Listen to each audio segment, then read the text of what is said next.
nationale et internationale qu'elle est très indignée par les comportements récupérateurs du régime en place face au deuil du président Étienne Tshisekedi. Ce sont les familles biologiques et politiques du défunt qui coordonnent valablement toutes les cérémonies irrélatives. Les autres partenaires ne viennent qu'à notre. Ainsi, l'UDPS ne reconnaît aucun autre comité parallèle, notamment celui rendu public par le porte-parole du gouvernement.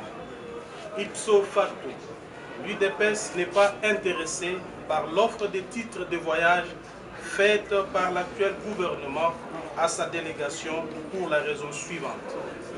Le caractère malveillant et ostentatoire de cette offre nous pousse à croire que nous sommes face à des calculs politiques de mauvais goût dont l'objectif est de faire du tapage et marchandage inutile. Ici pour nous, l'occasion de rappeler que le seul cadre politico-juridique qui devra régir l'espace politique congolais est l'accord de la Saint-Sylvestre. D'où la nécessité et l'urgence de mettre en œuvre l'accord global et inclusif du 31 décembre 2016 de manière intégrale pour décrisper la situation politique du pays, et cela en conformité avec le vœu populaire qui estime que seul un gouvernement mis sur pied en application de cet accord a le droit d'accompagner le deuil de notre cher président.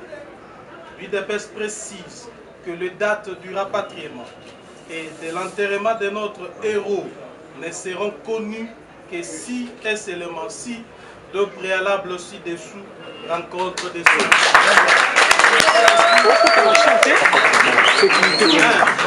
La fixation du lieu et de la forme de l'enterrement. L'érection d'un mausolée au centre-ville de Kinshasa où sera gardé pour l'éternité les corps du père de la démocratie. 2. La prise en charge de tous les frais liés aux obsèques par l'État congolais à travers le gouvernement de large union nationale en vue. Enfin, l'UDPS appelle une fois de plus toutes les combattantes, tous les combattants de l'UDPS, du rassemblement et de la diaspora, ainsi que tout le peuple congolais, à afficher une attitude de recueillement et de sérénité dès maintenant jusqu'à l'inhumation. Quant aux éléments de force de l'ordre et de sécurité, c'est-à-dire la police nationale congolaise, les forces armées de la RDC, nous les invitons à plus de responsabilité et de professionnalisme en laissant le peuple s'exprimer librement conformément à la Constitution et aux lois en vigueur. Merci. Alingala, c'est Alingala.